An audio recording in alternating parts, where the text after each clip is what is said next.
El Salvador, un placer más que enorme dar la bienvenida a todos ustedes esta noche, como todas las noches, para disfrutar la entrevista 8 en punto. Nuevamente rompemos esquemas, salimos de las instalaciones de Canal 33 y nos desplazamos hasta el edificio de maestrías de la Universidad Tecnológica del Salvador, el doctor José Mauricio Lousel. Y es que esta noche vamos a conversar sobre la libertad de expresión. Vamos a hablar del manejo de la producción de noticias ante las exigencias de las nuevas tecnologías. Esa es nuestra propuesta de esta noche. Con gusto le damos la bienvenida al señor Willy Andrés Lora, exdirector de Noticias CNN en español y hoy por hoy presidente de Lora Media Consult. Willy, un placer, gracias por acompañarnos. Bienvenido a El Salvador, bienvenido a 8 en punto, Canal 33. Gracias por la invitación, un placer estar contigo. No, gracias a usted por hacernos parte, por supuesto, de su agenda. Señores, inmediatamente saludamos a Banco Agrícola porque noche tras noche hace posible el primer segmento de esta, su entrevista, 8 en punto. Estamos de regreso, mil gracias El Salvador por su preferencia. Seguimos conversando nosotros con Willy Andrés Lora, exdirector de Noticias CNN en español y como ya lo habíamos adelantado, presidente de Lora Media Consult. Willy, comentanos un poquito acerca de un evento, sin lugar a dudas, muy importante que la Universidad Tecnológica está realizando y por supuesto que ha invitado personalidades de la talla, del peso de tu persona. Cuéntanos un poquito a qué responde prácticamente tu visita al país, además de este evento, sin lugar a dudas, más que importante. Bueno, básicamente el evento es la visita. Me siento muy honrado de ser invitado por la Universidad Tecnológica a venir a El Salvador a hablar de mis conocimientos, a traer un poco mi experiencia a estudiantes de no solamente Latinoamérica, sino de otros países europeos, en España, que estarán participando en la conferencia. Creo que fue muy importante para mí ser parte de esto. O sea, en mi nueva posición, con mi nueva empresa, trayendo este conocimiento ya más amplio a la universidad. O sea, para mí fue, cuando recibí la invitación, no solamente una sorpresa, sino fue más que un honor estar aquí en El Salvador y compartir con ustedes mi experiencia. Willy, bueno, una gran cantidad, sin lugar a dudas, una experticia que has asignado, no solamente como exdirector de Noticias CNN en español, sino que has estado en una gran cantidad de eventos electorales políticos que ciertamente más adelante lo vamos a abordar, sino que también en la guerra de Irak, en el 9/11, en los ataques terroristas, etcétera. Y por supuesto el próximo año se viene un evento en aquel país del norte más que importante, comicios electorales donde el pueblo estadounidense va a elegir quién va a ser el próximo líder que va a dirigir los designios de ese país. En toda esa experticia que tú tienes y por supuesto al frente de esta nueva empresa de la cual tú eres el presidente, ¿cómo ve el espectro informativo a nivel mundial? Y por supuesto también, porque debes de estar empapado no solamente en Europa, sino que en nuestro país, El Salvador. Los retos son muchos. La integración digital a lo que es los medios de comunicación ha traído una nueva perspectiva. La inmediatez, el Twitter, el Facebook, cómo se maneja la información ahora desde el punto de vista de los canales grandes, dependiendo mucho del periodista individual, las personas que están trayendo contenido, utilizando los medios sociales. Todos estos retos han sido muy interesantes y ha sido una gran experiencia para nosotros que comenzamos en la televisión 20, 25 años atrás, donde no existía esta inmediatez. Cómo estamos ahora acostumbrándonos a un nuevo sistema de cómo enviamos o cómo repartimos ese contenido en tantas diferentes plataformas digitales. Estamos viviendo momentos muy interesantes en el tema de la comunicación. Ahora, tú acabas de mencionar un tema que me parece a mí que es muy, muy importante, las redes sociales. Yo he conversado con diferentes personas en esta tribuna de entrevistas que ciertamente han esbozado que los medios de comunicación masivos, las redes sociales, constituyen una herramienta muy importante porque es la inmediatez. De pronto tú le tomas una foto, mandas esa información y con un simple botón tú lo subís y ya todo mundo tiene esta información, a contrario Samsung. Cuando en el pasado veíamos nosotros, Willy, ciertamente te tocó a ti lidiar con aquellos factores reales de poder que trataban de impedir que una información se divulgara. Ahora todo mundo que tiene un celular, podríamos decir que es un comunicador. Claro, eso es lo que ha hecho la diferencia. Como tú decías, 10 años atrás, 8 años atrás, teníamos el proceso de que manejábamos información durante el día para que saliera un noticiero en prime time en la noche. Ya eso no existe. Si le preguntamos en un auditorio a la gente que levante la mano quién tiene un celular o un dispositivo móvil que toma fotografía y video, 100% o cerca del 100% de las personas van a levantar la mano. Si le preguntas que levanten la mano quién tiene un televisor en su bolsillo, nadie. Entonces lo que te quiere decir eso es que nadie está esperando el prime time o las 6 de la tarde para saber qué está pasando. Lo que está esperando a las 6 o a las 8 o a las 7 de la noche es más contenido. Pero ya el titular lo saben. Ya el titular, si no lo generaron ellos porque fueron parte de una noticia o porque estuvieron presentes en un evento, están retuiteando, están enviando, están empujando más información que viene de diferentes personas que están presentes en diferentes eventos. O sea, ya se convierten en parte de esta distribución de contenido. Entonces, eso es lo que ha cambiado y ha dinamizado todo lo que es el movimiento de información, que de la manera que lo utilizamos antes a lo que es ahora. Y ahora no hay ese tipo de censura tan como anteriormente existía. Todavía existe en algunos países donde existen problemas de libertad de expresión, pero el ciudadano reportero, el iReport, esa inmediatez lo hace muy difícil censurar. Entonces, por eso es que esta nueva tecnología, este nuevo medio digital ha creado nuevas avenidas de nosotros compartir información.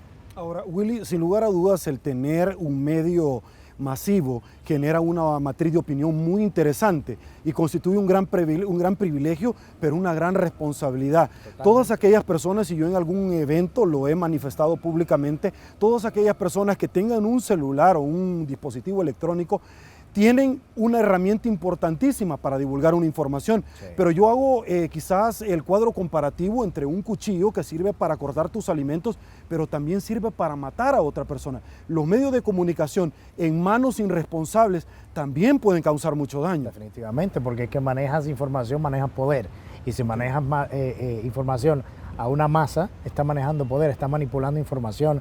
O sea, hay que tener mucho cuidado cuando se utilizan medios sociales o redes sociales para manipular información y cambiar el curso político de algunos países. Acordémonos de que en Egipto cambió un gobierno, se tumbó un gobierno, Mubarak, okay, a través de los medios sociales, de las redes sociales. Entonces, ¿qué te dice eso? Que cuando manejas información, manejas poder. Y por eso es que también hay que tener cuidado cuando se maneja ese tipo de, se maneja información a esa cantidad de personas o a masas, quién lo está haciendo, o qué hay detrás o si no hay detrás. O sea, es muy importante entender eso, porque quien maneja medios de comunicación maneja poder. Okay. Tú acabas de mencionar un término que me parece muy, pero muy importante, poder. Y es que doctrinariamente los medios de comunicación son concebidos como el cuarto poder. Claro. Aquel poder que dentro de un Estado de Derecho, un régimen de legalidad de la administración pública, separación de poderes, trata precisamente de controlar, señalarles, escudriñar de los otros poderes tradicionales del Estado. ¿Qué pasa con esa independencia que debe de tener un medio de comunicación que aspiracionalmente todos nos debemos de franquear como un target, como un objetivo? Yo creo que en los países de nosotros todavía tenemos muchos problemas en cuanto a mantener eso por una sencilla razón. El periodismo en los países de nosotros es muy mal pagado. Entonces, ser mal pagado, el periodista tiene o que subsidiarse trabajándole al gobierno o trabajando al sector privado.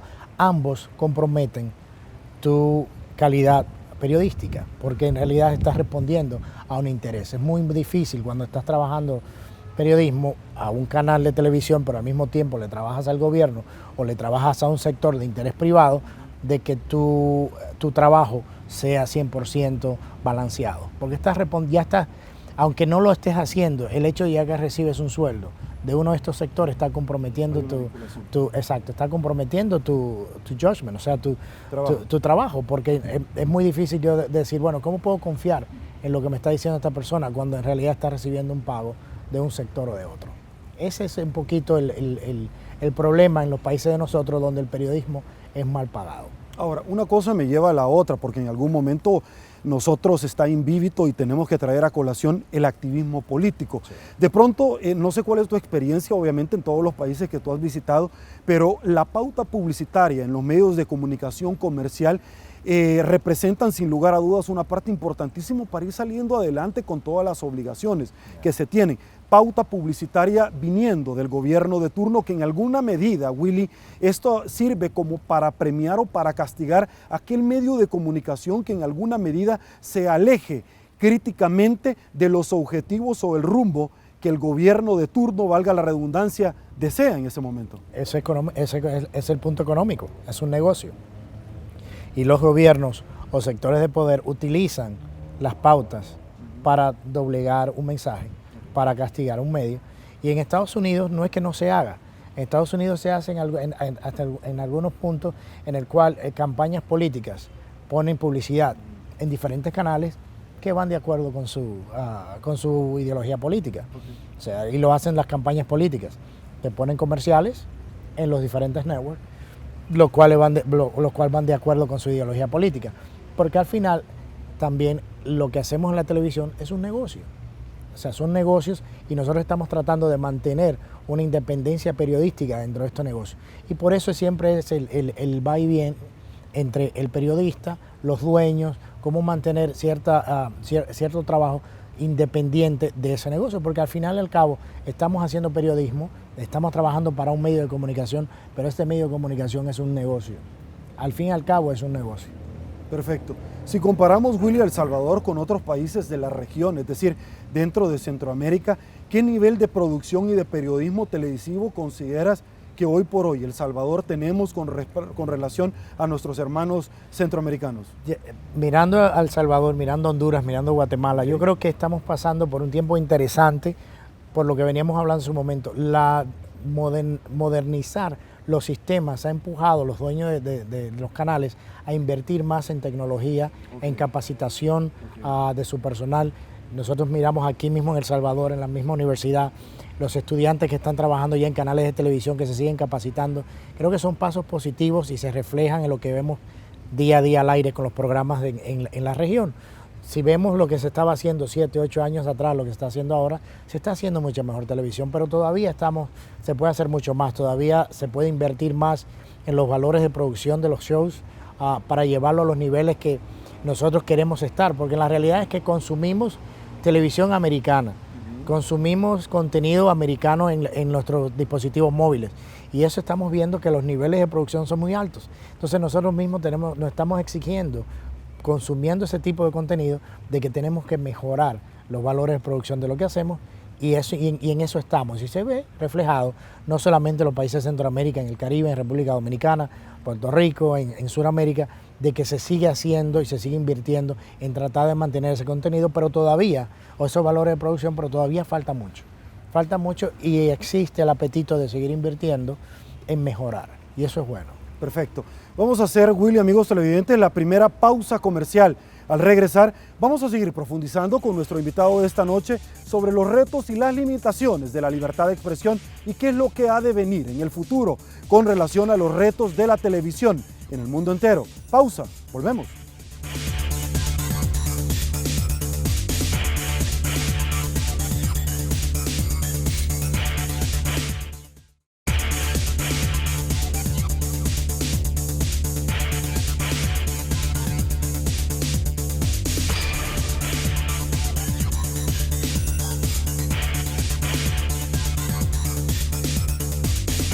Estamos de regreso. El Salvador, mil gracias por su preferencia. Willy, rápidamente vamos a tratar de exprimirte al máximo y aprovechar el tiempo, por supuesto, tu visita, para hablar poco a poco de ciertos temas y ir ingresando a hacer la transición.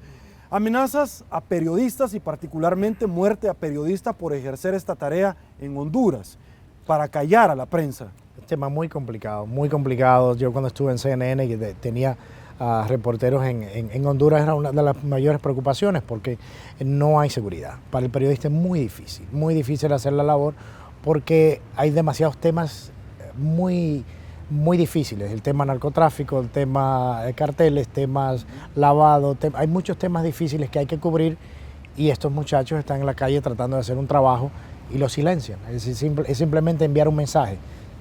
Se mata un periodista, los otros van a pensar 2 veces antes de hacer ese mismo tipo de trabajo. O sea, es muy difícil el trabajo. Placenteros con determinados sectores o factores reales de poder. Obvio, pero es muy difícil para una cadena como CNN tratar de montarse en ese autobús, no lo hace. O sea, para nosotros es muy difícil cuando estaba ya a manejar ese tema, lo mismo en Venezuela, temas complicados que había que enviar periodistas de otros sitios para que no fueran locales, para no tratar esos temas.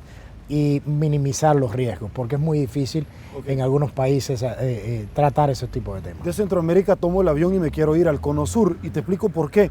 Porque hemos visto nosotros donde las amenazas quizás no son tan impositivas como el arrebato o la extinción de la vida a una persona, pero sí materializados en una legislación. Por ejemplo, Ecuador, altamente cuestionado por el presidente Correa cuando éste decidió promover una legislación para tratar de cuidar el medio ambiente, que ya no se talaran árboles, pero realmente la dirección de la voluntad iba dirigido a que el papel donde se emite el periódico precisamente procede de los árboles.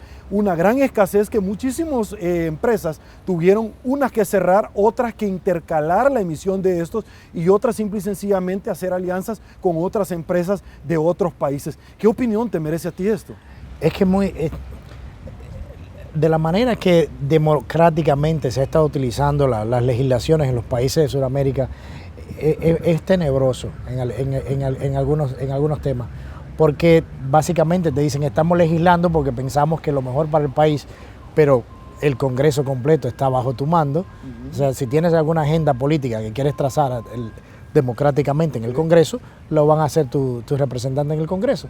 Y si tienes una agenda política definida, legalmente y democráticamente vas a sacar leyes que van a apoyar tu punto de vista, en detrimento a, como hablabas en el tema de Ecuador, de que no haya papel para imprimir los periódicos. Okay. O sea pero eso, al mismo tiempo, y tratando el tema anterior de los medios digitales, eso no tiene un efecto en los medios digitales. La gente va a seguir enviando tweets, la gente va a seguir haciendo posting en Facebook, la gente va a seguir enviando mensajes y con páginas digitales que no va a tener un tipo de efecto. O sea que si está haciendo empuje por ese lado para tratar de minimizar lo que se imprime, el lado digital no lo va a poder parar tan fácil.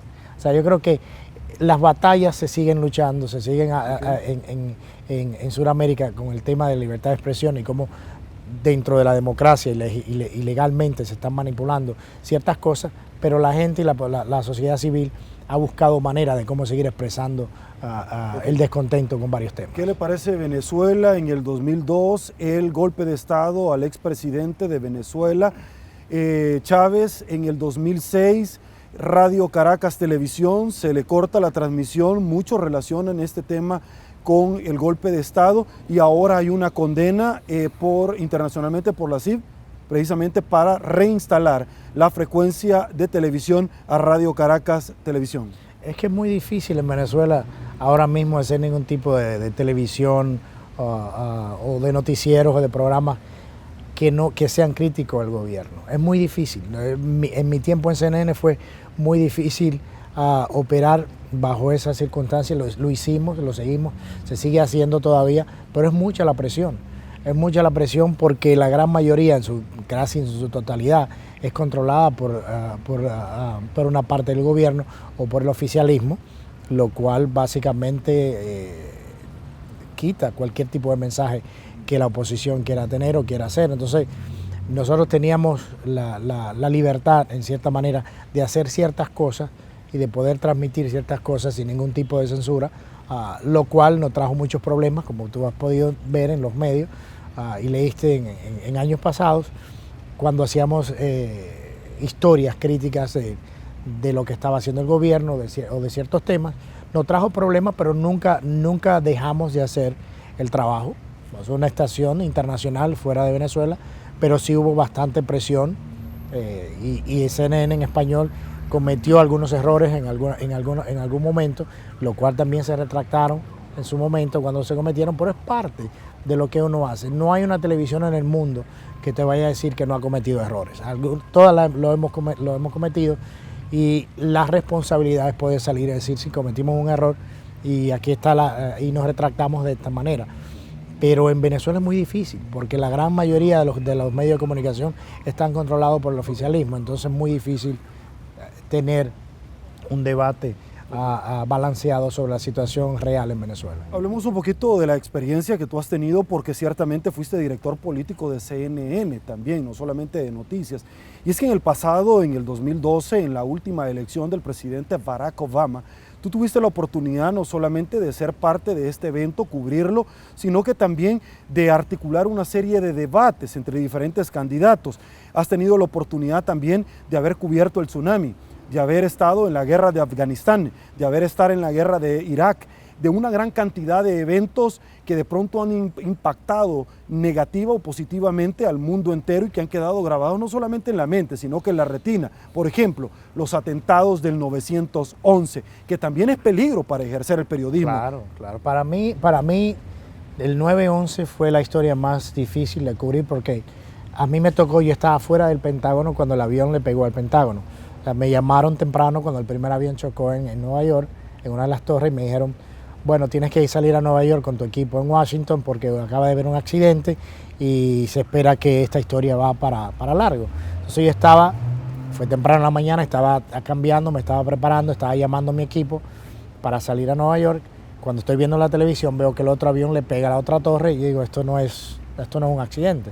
Entonces llamo a Atlanta, a la mesa de asignación, y le digo, esto no es un accidente. Me dicen, vete directamente a la oficina, esto es un atentado terrorista. Vamos a comenzar a trabajar del buró. Me monto en mi carro y comienzo a manejar hacia la oficina y casualmente la carretera que me conducía a la oficina pasa por el frente del Pentágono. A esa hora, a las 9:37 de la mañana, el tráfico era un tapón, además de que la gente no sabía qué estaba pasando, había mucho desconcierto. Y en el momento que yo estaba parado en tráfico en la autopista, el avión vino y le pegó al Pentágono. Y la explosión vino y la gente corrió, dejaron los carros abandonados en la autopista, yo tuve que manejar vía contraria en la autopista, salir y tratar de entrar a Washington por otro lado, y fue un caos total. Aguánteme un ratito ahí porque me llama muchísimo la atención ese evento. Se estrella el aeroplano contra el ala extrema del Pentágono, correcto. Se supo la información de la caja negra del avión porque se especulaba de que no había sido un error, es decir, los terroristas no cometen error, sino que se dio un forcejeo entre toda la gente que estaba al interior del aeroplano, que se dieron cuenta que estaban raptados. Por lo tanto, el que no haya impactado directamente se debió en alguna medida al sacrificio de vidas humanas. No, pero son dos casos diferentes. Este avión es el vuelo 93, que hubo un forcejeo y cayó en Pensilvania. Eso se escucharon las voces y todo está documentado. Lo del Pentágono, que hubo cierta especulación, no fue especulación. Los que estábamos ahí fuera vimos exactamente lo que pasó. Los terroristas tomaron el avión y lo estrellaron en el Pentágono. Ahí murió la esposa de Austin, que era un miembro del gobierno de Estados Unidos. Ella era colaboradora de CNN en ese entonces. O sea, sí fue muy cierto lo que pasó ahí en el Pentágono. Estábamos ahí. Yo hice muchas transmisiones por teléfono en vivo hasta que se cayeron las torres y perdí la comunicación. Fue un día muy caótico. O sea, fue la primera vez que Estados Unidos tuvo un atentado de esa magnitud. O sea, nunca había pasado. Entonces hubo un caos generalizado en la ciudad. Pero después de las 2 de la tarde hubo un silencio en esa ciudad que fue, te diría, un silencio total. Tú dejabas caer un clavo y se escuchaba a 3 cuadras, porque no había un avión en el aire, no había carros en la calle, todo el mundo estaba encerrado. O sea, fue funesto después de las 2 de la tarde. Y eso para mí tuvo un impacto, porque ser parte de eso, mirar lo que pasó, fue muy fuerte. Pero yo pensé que había sido lo peor que iba a vivir, pero ir a Haití durante el terremoto de Haití y llegar allá en menos de 24 horas y trabajar esa historia donde hubo más de 300.000 muertos, todavía fue un impacto mayor. Ver tanta destrucción, tanta muerte humana en un solo evento es demasiado. Sin lugar a dudas, ¿no? Es demasiado. Te acostumbras al olor de los muertos, te acostumbras a los cuerpos, te acostumbras a las barbaridades que ves, pero a lo que no te acostumbras es a las famosas réplicas. Todavía hasta esta fecha, cuando estoy durmiendo y estoy tranquilo, me viene a la mente las réplicas, porque mi experiencia fue que la primera noche que estábamos en Haití, que escuchaba los gritos de la gente atrapados en los diferentes edificios de alrededor donde estábamos, que se habían caído, y cuando venían las réplicas, que se terminaban de caer estos edificios, se callaba todo. O sea, esta gente que estaba ahí atrapada moría. O sea, eso se te queda en la mente. Ese trauma fue muy difícil. Y todavía de noche así, cuando estoy muy tranquilo, pienso como que se va a mover todo de nuevo. O sea, Oye, sin lugar a dudas, esta profesión es sumamente excitante, de verdad que se necesita mucha pasión, pero de pronto también mucho sacrificio, porque dejas a tu familia para ir anteponer tu tarea con el mundo y cedes tu familia. Pero ¿cómo ha afectado más allá este tema con lo que tú me estás diciendo? En algún momento tú tranquilamente y poder sentir réplicas, poder recordar la guerra de Irak, bombardeos en Afganistán, bombardeos en Bagdad, la capital de Irak. ¿Cómo de pronto eso ha afectado tu vida? Es que cubrir tantas historias, yo creo que llega un punto que te deshumanizas. O sea, llega un punto que te deshumanizas, pero no dejas de atender a tu responsabilidad, que es informar. O sea, vives, o sea, pasan las guerras en el Medio Oriente, pasan los procesos de paz de Medio Oriente, pasa 9/11, pasan los tsunamis, y llega un punto que son historias que cubres. Vas a cubrir esta historia, vas a cubrir. Entonces, llega un momento en que sí comienzas a darte cuenta de qué manera afecta emocionalmente cómo tú reaccionas a la vida, cómo ves la vida diferente después que pasas de estas experiencias, porque ves, o sea, eres dichoso en tener tantas oportunidades. Sin embargo, acaba de venir de cubrir una historia donde la vida se le fue a mucha gente sin ni siquiera haber comenzado. Entonces, esos contrastes son difíciles de manejar emocionalmente a veces, pero es una experiencia inolvidable y es una experiencia que no tiene precio en poder ser parte de la historia y de cubrir todos estos eventos que cambian la historia del mundo. O sea, esas oportunidades que no la tenemos muchos, que hemos sido privilegiados en tenerla, nos enseñan mucho, pero también nos deshumanizan mucho en otros aspectos. Ok, hablemos un poquito de eventos electorales acá en Estados Unidos. Hay dos que particularmente me llaman muchísimo la atención, adicionalmente que hay muchas expectativas de lo que ha de pasar en el 2016, que ya le vamos a dedicar un espacio importante a esto. La del 2012 de la segunda elección, porque la constitución de ese país así lo prescribe, como que es la última donde el presidente Barack Obama busca la reelección. Había mucho escepticismo en aquel entonces, de hecho muchos debates entre el presidente John McCain, si tú te recordarás, y que el primero lo había perdido el presidente Barack Obama y este resurgió. En esta segunda oportunidad hemos visto una actitud muchísimo más aguerrida en conectar con la población, con las promesas que se habían articulado la primera vez que el presidente aspiró como algo histórico, una persona de color llegar a la Casa Blanca, algo que es impensable en el pasado. Y me estoy refiriendo particularmente en llegar a articular el tema de la migración. ¿Tú crees que lo está logrando? Yo creo que no. Yo creo que la inmigración lamentablemente es un tema que siempre ha salido a la luz en Estados Unidos como tema electoral. Yo creo que si los políticos hubiesen querido resolver el problema migratorio de Estados Unidos, ya lo hubiesen hecho. Hay dos factores muy importantes que ver en el tema migratorio. Primero, el económico. Los inmigrantes indocumentados en Estados Unidos generan, creo que unos 12.000 millones de dólares al fisco. Y es un dinero que no le devuelven a ellos porque la gran mayoría trabajan con seguro social falso, lo cual no pueden a fin de año ir a reclamar ese dinero que pusieron en el seguro social. Cuando van a comprar a las tiendas, no le dicen, oye, no me cobre impuestos porque soy indocumentado, te lo cobran. Entonces, ese dinero va directamente al fisco de Estados Unidos. El debate está en que ese dinero que llega al fisco no llega a los estados que pagan por muchos de los servicios que utilizan los inmigrantes indocumentados. Entonces, si es un déficit que le va a llegar al gobierno de 12.000 millones de dólares, aunque muchos dicen, bueno, no son tanto, pero bueno, sí, pagamos 30.000 millones de dólares, 60.000 millones de dólares, pero sí te generan, o sea, ese debate siempre ha existido. Pero en el tema económico es muy importante para Estados Unidos mantenerlo, porque si vemos, cada país en el mundo protege sus fronteras. Y tienen manera de proteger sus fronteras. Lo hacen con las Fuerzas Armadas, lo hacen con patrullas fronterizas. En Estados Unidos no se ha decidido sellar la frontera. ¿Por qué? Porque históricamente ha habido una inmigración al norte, de los países de Centroamérica y México. Aunque tú sabes que ha sido propuesto en el pasado por muchas personas. Ha sido propuesto. Y se ha hablado de todo el tema de la seguridad en la frontera, de que tiene que sellarse el problema de terrorismo, pero nadie habla de que la única vez que se detectó un terrorista en una frontera de Estados Unidos fue en el año 2000, para el milenio, donde se paró un terrorista en la frontera de Canadá que iba a hacer un atentado terrorista en Chicago. Entonces nadie habla de esa frontera, que ha sido la única que ha tenido problemas de terrorismo, pero sí se habla en el debate político de la frontera sur con México. Pero tú sabes que hay personas que dicen, mire, los inmigrantes son buenos para pagar taxes, para pagar impuestos, pero no son buenos de pronto para poder tener de una u otra forma prerrogativas, prestaciones como una reforma integral. Claro. O sea, lo dicen muchos políticos republicanos lo dicen. Donald Trump lo dice. O sea, no es un misterio, pero es un tema que toca teclas profundas en Estados Unidos que nadie lo había traído a colisión de la manera que Donald Trump lo ha traído. Por eso suena. Pero de que Donald Trump vaya a hacer lo que está proponiendo hacer es imposible.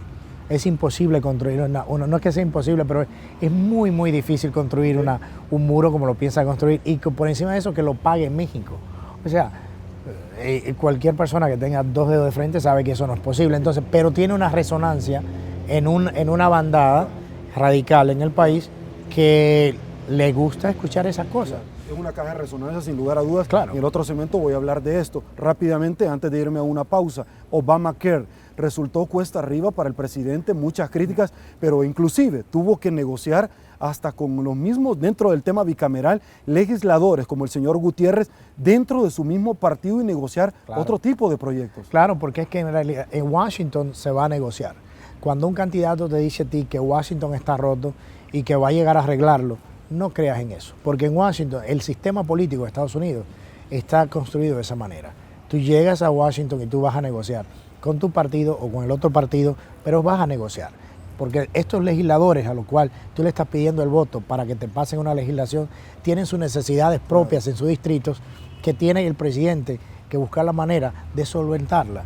Entonces tiene que negociar. Entonces cuando él llega a Washington con la propuesta de Obamacare, tuvo que negociar con su propio partido para que la pasaran. Y el caso, como mencionas, de la bancada del caucus hispano, donde le prometió que le iba a poner la legislación de inmigración como agenda número 1 en el Congreso en su primer año, si votaban a favor de la legislación de Obamacare, y no lo hizo. Y yo tuve una entrevista, estuve en un panel en Las Vegas con el congresista Gutiérrez, cuando el presidente Obama se reelegía, y yo le cuestioné eso y le dije, congresista, usted es amigo personal del presidente.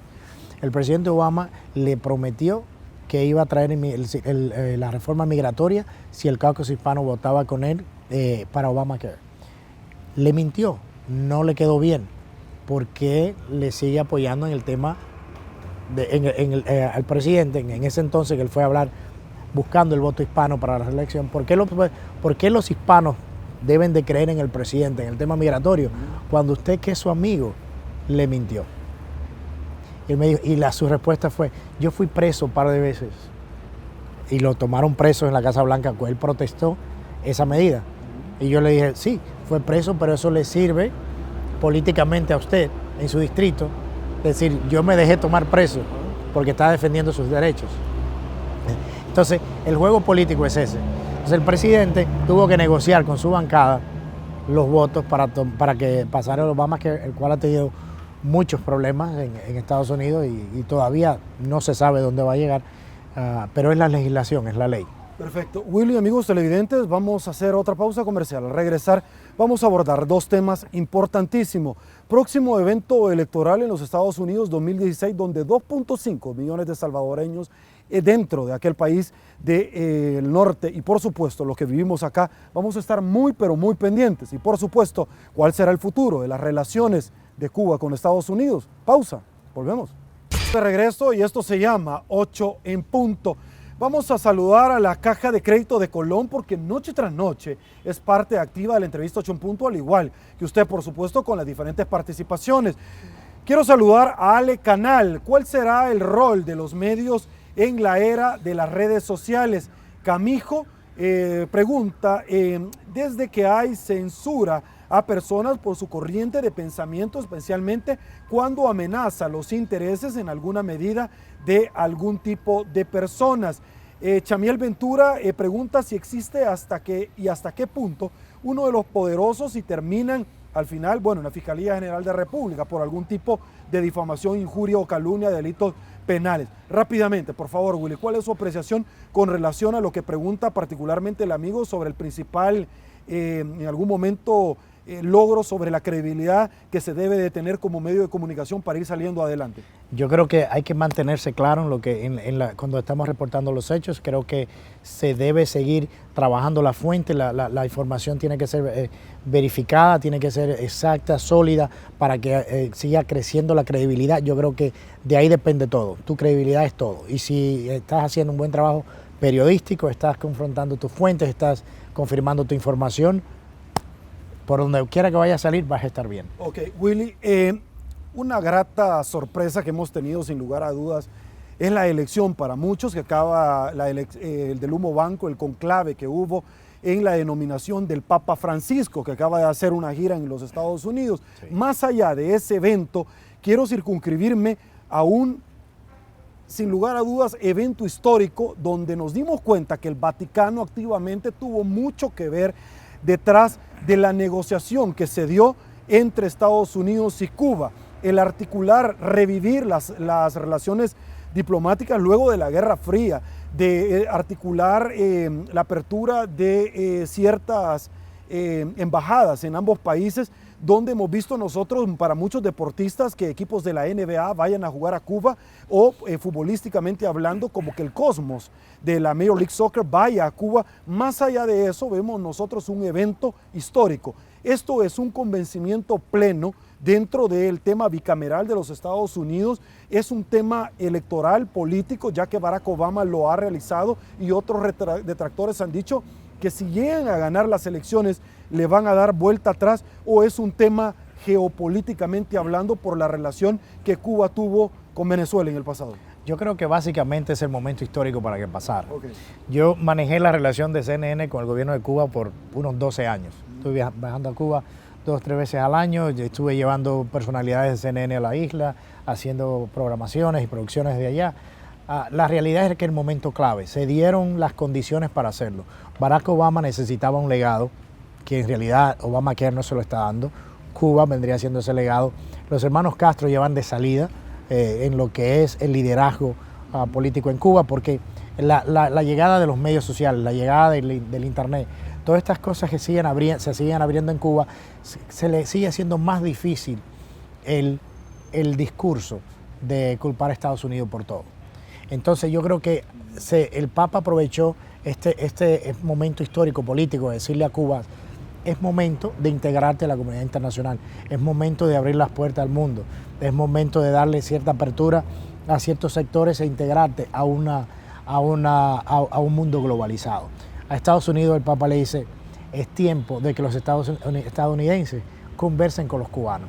El comunismo es una ideología, y de la única manera que cambia esa ideología es en el intercambio de conversaciones entre estadounidenses y cubanos. Si eso no pasa, vas a tener a Cuba 50 años más, y Cuba va a seguir culpando a Estados Unidos por los males que pasan en la isla, y Estados Unidos va a seguir culpando a Cuba por cosas que no tienen sentido. O sea, y fue una política que tuvo un propósito hace 50 años. Nunca funcionó y se mantuvo para complacer un grupo poderoso político en Estados Unidos, que ya ha perdido mucha de esa fuerza, y en realidad la gran mayoría de los cubanos americanos en la Florida nacieron en Estados Unidos, son ciudadanos americanos, ven el mundo de otra perspectiva. El 70% de la población o más de Estados Unidos quería una apertura con Cuba. O sea, Cuba está abierto al mundo, menos Estados Unidos. Entonces creo que políticamente le es muy difícil a cualquier grupo político en Estados Unidos tratar de tumbar esto, de quitar esto, cuando ya esto es irreversible. ¿Esto tendrá marcha atrás? No, porque los estados conservadores del centro de Estados Unidos son estados agricultores, son estados donde la agricultura es muy alta, y son estos estados que quieren abrir ese mercado en Cuba y visitan a Cuba. Son la gente que le dan apoyo a legisladores radicales o de derecha del Partido Republicano en el centro de Estados Unidos financieramente. Estas son la gente que están empujando para que esta legislación no se mantenga, para que pase y que el embargo se pueda quitar, y que ese intercambio de comercio entre Estados Unidos y Cuba comience a fluir.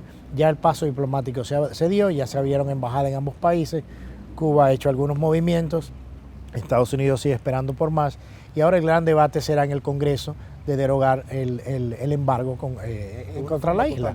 Y creo que va a pasar. El apetito existe para que se quite el embargo, porque en realidad no existe una amenaza grande de Cuba a Estados Unidos que los legisladores puedan ampararse y decir, yo no lo voy a quitar porque está pasando esto y esto. Yo creo que las violaciones de derechos humanos, la libertad de expresión, las libertades de prensa que piden de Cuba se van a ir dando poco a poco. En mi tiempo en Cuba, viendo a Cuba y manejando la relación y lo que hicimos en Cuba, nunca se nos censuró nada. O sea, yo tuve la libertad de ir a donde fuera, a conversar con la gente, con las damas de blanco, con la gente o sea, nunca se me censuró nada. Sí ha habido casos de censura en Cuba a otros medios que han reportado que se le ha censurado. Nosotros no lo pudimos contactar y siempre tuvimos una buena relación de trabajo con el gobierno de Cuba. Entonces creo que ya ese apetito que existía antes de ciertos sectores más radicales que no querían esa apertura ya se ha ido disipando. Ya no hay marcha atrás a la apertura con Cuba. Ok, el próximo año, Willy, el mundo entero, no solamente los salvadoreños, que tenemos 2.5 millones de salvadoreños en los Estados Unidos, sino que el mundo entero va a estar pegado en las pantallas de, obviamente, Canal 33 en el caso de nosotros, dándole seguimiento al evento electoral. ¿Quién será el próximo inquilino de la Casa Blanca, el segundo y último periodo, como la constitución de ese país lo establece, del presidente Barack Obama? Hemos visto una serie hasta este momento de debates, donde en alguna medida hemos visto del lado demócrata a Hillary Clinton, que es el momento oportuno, pero de pronto como que las encuestas están fluctuantes con la dinastía, en este caso del estado de la Florida, Jeb Bush. ¿Cuál es tu opinión particularmente con los demócratas antes de entrar al tema republicano? Yo creo que los demócratas, el gran problema de Hillary Clinton es que en la última encuesta salió que más del 60% de los estadounidenses no creen en ella. Y eso es muy difícil para ellos. Las razones son el problema de los emails, el problema de Benghazi, el problema de su credibilidad en cuanto a qué logró de política exterior mientras fue secretaria de los fondos, exacto, de cómo ella, siendo secretaria de Estado, permitió de que fondos de países que en realidad han tenido problemas con Estados Unidos llegaran a la Fundación Clinton. O sea, ella tiene problemas muy serios de credibilidad, porque parte del problema que está teniendo Hillary Clinton es que el dinero de los fuertes, de las personas que apoyan el Partido Demócrata no está fluyendo tanto como ella quisiera.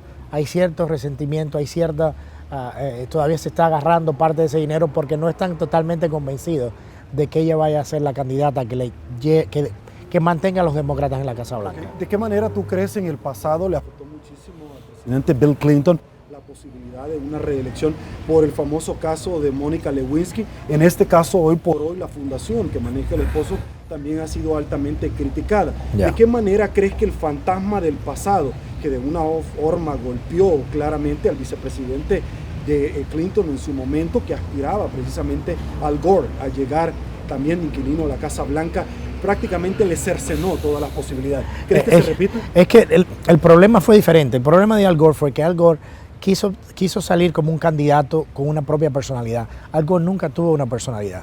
Al Gore siempre estuvo en la sombra de Bill Clinton y Bill Clinton fue el político importante. Entonces, ¿cuál fue su error? En vez de hacer campaña con Clinton, que era el popular, lo apartó y quiso ser él su propio candidato. ¿Por qué Hillary Clinton llega a ser secretaria de Estado? Porque Hillary Clinton dice, ¿sabes qué? Tus problemas con las mujeres los manejamos de cualquier otra manera, pero tú a mí me llevas donde yo quiero ir políticamente.